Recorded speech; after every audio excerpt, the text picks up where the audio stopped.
बहुत समय पहले एक घने जंगल में रोजा नाम की एक छोटी परी रहती थी। रोजा बेहद चंचल और जिज्ञासु थी।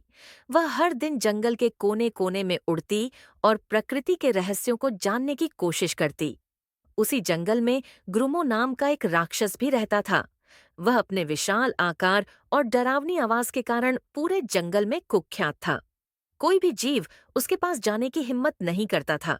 ये कहा जाता था कि जो कोई भी ग्रुमो के पास गया वह कभी वापस नहीं लौटा। एक दिन रोजा ने सोचा कि वह इस रहस्य को सुलझाएगी।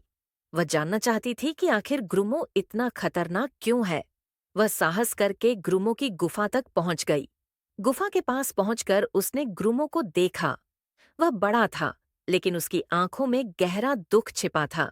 रोजा ने धीरे से पूछा, तुम क्यों इतने गुस्से में रहते हो और लोग तुमसे डरते क्यों हैं? गुरुमो ने पहले तो गुस्से से उसकी तरफ देखा, लेकिन फिर उसकी मासूमियत देखकर शांत हो गया। उसने कहा, मैं कभी ऐसा नहीं चाहता था, लेकिन लोग मेरे भयानक रूप के कारण मुझसे डरते हैं और मुझे हमेशा अकेला छोड़ देते हैं।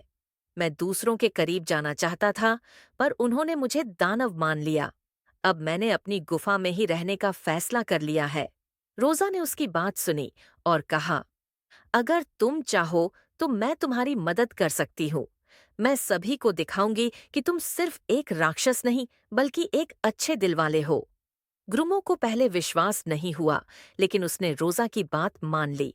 अगले दिन रोजा ने जंगल के सभी जीवों को इकट्ठा किया और ग्रुमो को उनके सामने पेश किया। पहले तो सब डर गए, लेकिन जब ग्रुमो ने अपने गुस्से को छोड़कर अपनी मदद की इच्छा व्यक्त की, तो धीरे धीरे सभी ने उसे स्वीकार कर लिया। ग्रुमो ने अपनी ताकत का इस्तेमाल जंगल के जीवों की मदद के लिए करना शुरू कर दिया। वह पेड़ों को गिरने से बचाता, नदियों के रास्ते खोलता और जरूरतमंदों की सहायता करता।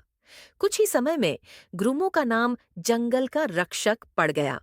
रोजा और ग्रुमो अच्छे दोस्त बन गए और उनका यह संदेश जंगल से बाहर भी फैल गया।